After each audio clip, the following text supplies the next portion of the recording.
Sa mga katropa, tayo pinagbabalik guys dito sa panibagong Minecraft video. At ang gagawin po natin ngayon na you can see kumuha na ako sa netherland ganito. At ito po yung akin nakuha sa mismong fortress. So hindi ko na natandaan sa mismong fortress na yun. Ito pa ang malito doon. Pero yun nga, kukunin natin ito mga to kasi gagamitin po natin to guys sa mismong Wither Boss fight. Ayan. Pero bago nga yung Wither Boss fight guys, syempre,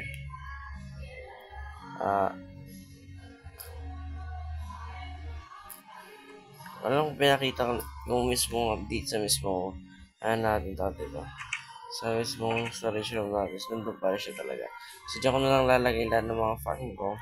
Pero itong mga to, dito na lang yan. Kasi tabad akong lipad dun yan. Tapos, ngayon, naisip ko saan ko pwedeng bagay na ilaban yung Wither boss. At naisip ko nga guys na dapat malayo-layo yung pag-fight natin sa Wither boss. Kasi kung saan dito natin siya ilalagay, pangit siya. So, pupunta bali ako sa ilalim nito. Pero bago natin gawin yun, syempre, we need a milk. Tapos, kailangan din natin yung bread as a food.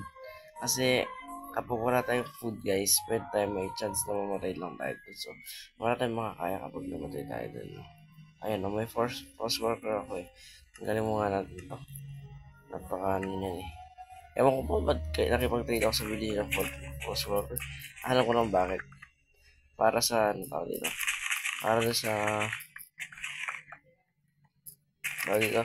Para sa mismong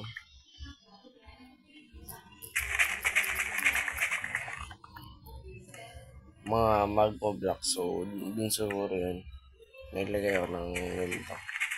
So, hindi naman ako maglalagay ng ganito. Walang purpose. Lahat ng aking ginagawa may purpose. Ayan.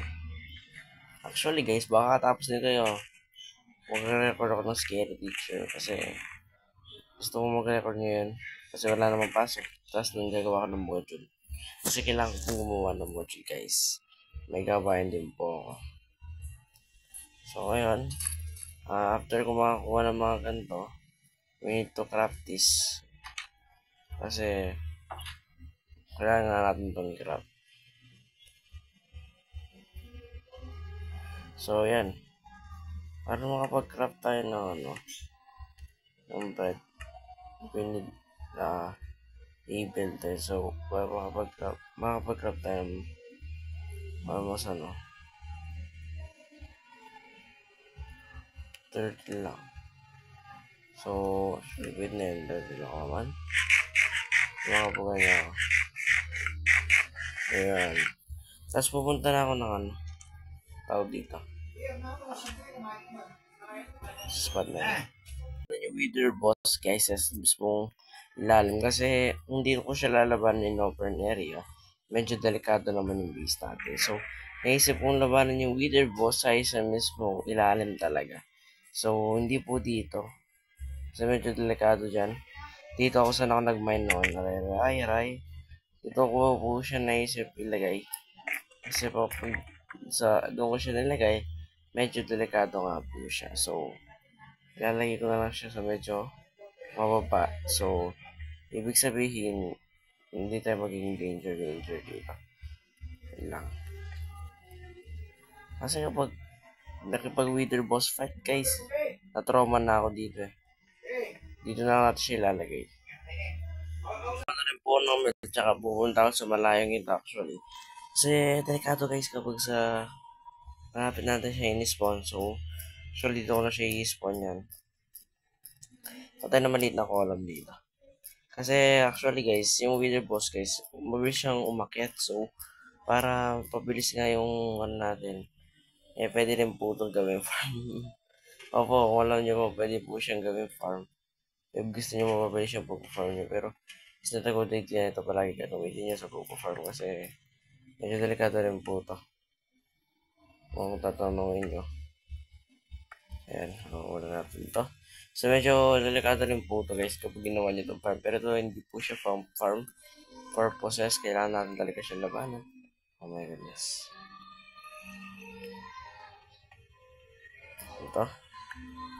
Ito mahirap dito guys yung paglalagay. Oh my goodness, ba't nakalagay ko siya? Kailangan mo na natin dito. Dito. Dito. Ayan na guys. Sinasabi ko eh. Kailangan dito may shield eh.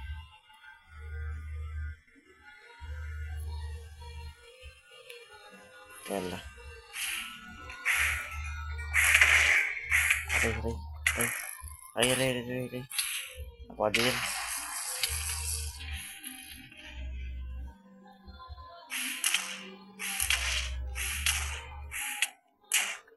Oh my goodness, ang hirap. Wala makita. Ilan guys, wala makita. Wala po ako makita actually guys. Napakahirap ito. Oh my goodness, wala akong makita. Dilim kasi guys eh. Ano. Light source. Bilis. Bilis. Oh my goodness, ito na siya guys. Malapit na natin siya. Aray. Niluso mo pa talaga. Alam kaya mo ko. Hindi mo kaya. Oh. Patay ka. Ay, gagi. Binlow up tayo. Kailangan kukunin mo gamit ko guys. Babalik ako kayo. Oh my goodness, bunti na lang ang nakuha ko agad yung armor. Dito pwede pa rin ako. Hindi siya pwede pa rin. Oh, grabe guys, ang lakas na. Ilang patay na lang ito. Aray. Babalik ako kayo guys. Ilang. Pagkatapos muna tayo. Ito na yung nangyari guys. You can see. Na-auto mine guys. Tapos nakuha na rin pala yung nether star na ating kinukuha actually. So napaka ano na yan. 5 beses ako namatay. Alas 30 minutes na lang ako mag-record para sa Wither boss fight na yan. Tapos kanina pa ako salita sa nether boss fight. Pero hindi rin naka-stop pala yung record. Grabe yun. Intense nung pre. Kung nakita nyo lang. So hindi ko na alam nasan yung papunta niya. Pauwi. So ito yun. Hindi naman dapat ganyan. Pero naging ganyan dahil nga sa Wither boss fight nga. So wala na yung kasalanan dyan. Yan ay hindi sinasadya lamang. Tapos sakit na tayo sa taas kasi next episode gagawa natin ng beacon. Kasi kailangan natin yung beacon guys para makapag-mine tayo ng malupitan. Pero back to objective tayo for today. Gagawa na natin ng carrot farm ngayon. Tsaka ng beetroot farm. Kasi kailangan natin yun. Kailangan natin ng extra food para sa ating buhay. So papakita ko siya sa inyo guys. O kaya, papakita ko siya sa inyo kung paano ko siya i-build. At hindi na rin naman automatic yung gagawin ko doon. Simple lang gagawin ko na farm. So if nagustuhan nyo kaya, pwede nyo naman gayahin yan. So nasa sa inyo ako yan guys. Nasa inyo yun. Tingnan nyo, gabi ako. Alas isang oras din ako na. Ay pala, 30 minutes lang pala. So ngayon actually pumunta na ako ng mismong bahay. Tapos tatabi ko na itong ano na to. Itong mga feeling ko. Ayan.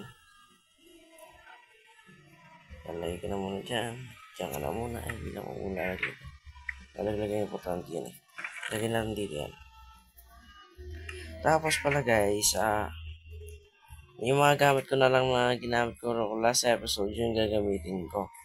Pero yun nga, dito natin siya ilalagay.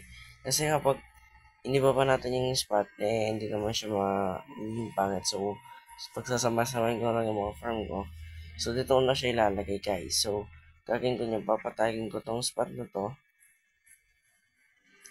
Kasi actually, hindi naman dapat tabi-tabi, pero itatabi-tabi pwede.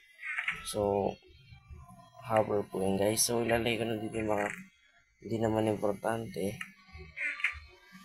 Para kasi, dami-dami mga bagay-bagay na dapat hindi naman gawin, pero ginagawa.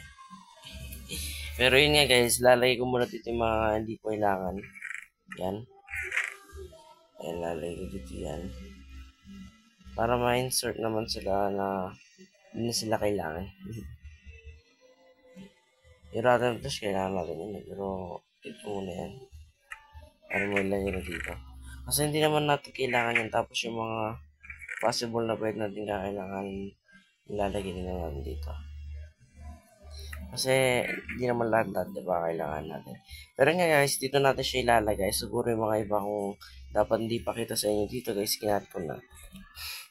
Kasi guys, actually may mga ano dito, love trip na nangyari. Love trip pala yun.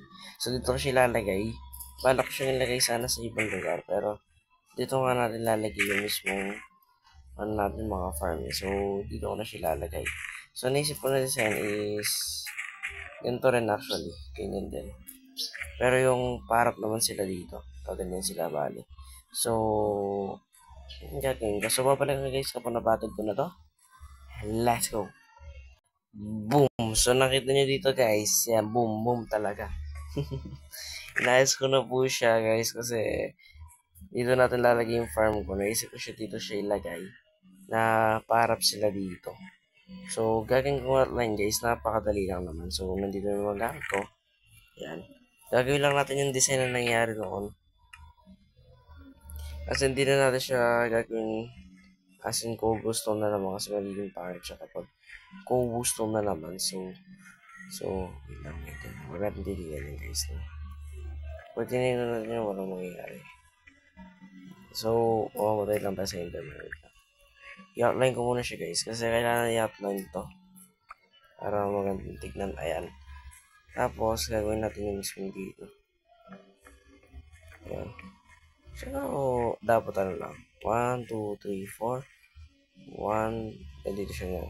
1, 2, 3, 4. And then, dito naman siya. Kasi dito yan. So, dito siya. Dito yung susunod. Tapos, dito na naman yung tubig. Susunod dito. So, bali, hanggang dito. So, dito yung magiging question. Bubulol pa ako sa pinagsasabi ko. So, dapat maging ganyan siya. Kaya matutulog muna tayo guys kasi kailangan natin matulog. Baka zombie na naman tayo dito na hindi oras. Nakakainis yun. Sinazombie ka ng wala sa oras. Pero yung baka zombie nga tayo dito. Pwede tayo mag-teleport.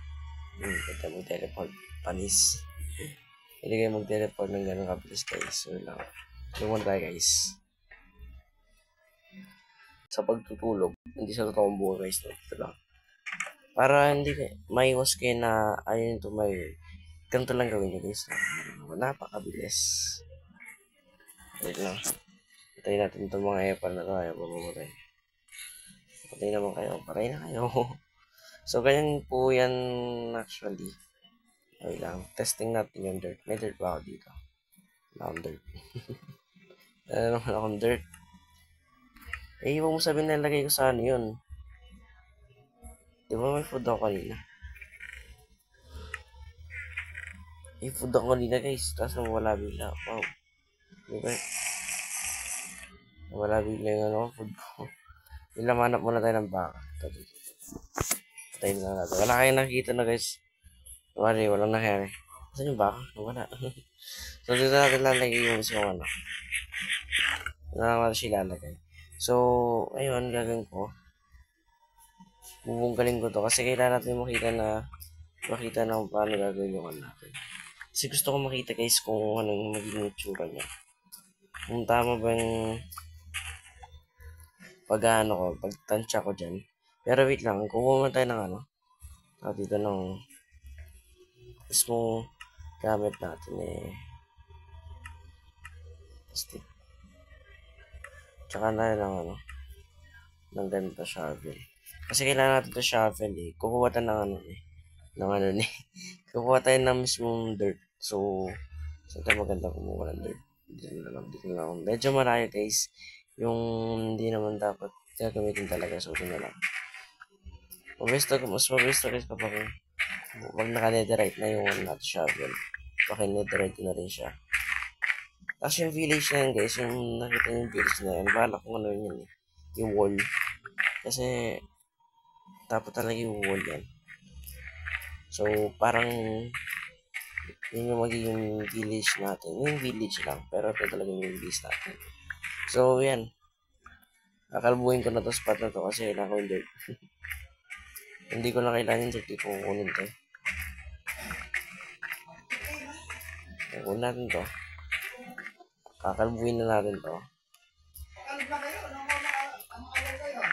Ayan, kukunin na natin yung to. So, kapag ginawa na natin yan, Ayan. So, sa tingin ko, sa tingin ko, sakto ko na rin to. Sakto ba to, pre? So, lalagay ko na lang to. So, this is part na to. Lalagay ko lang ganito. At dito rin sa spot na to. So, tingin ko kulang. Kasi, hindi siya sakto guys yun. Hindi. Sakto siya actually. Kulang na yung tansya ko, hindi siya pantay. Kasi yung pantay ito, hindi ko pwede to eh. Yan. Ayan pre ako. Yan. So, ngayon, para maging okay na siya, sisirahin ko ito spot na ito. Huwag mo sisirahin yan, pag ganun ang gagawin mo. Lalagay natin kasi ano guys, yung tawag dito. Yung mismong design sa gilid-gilid niya.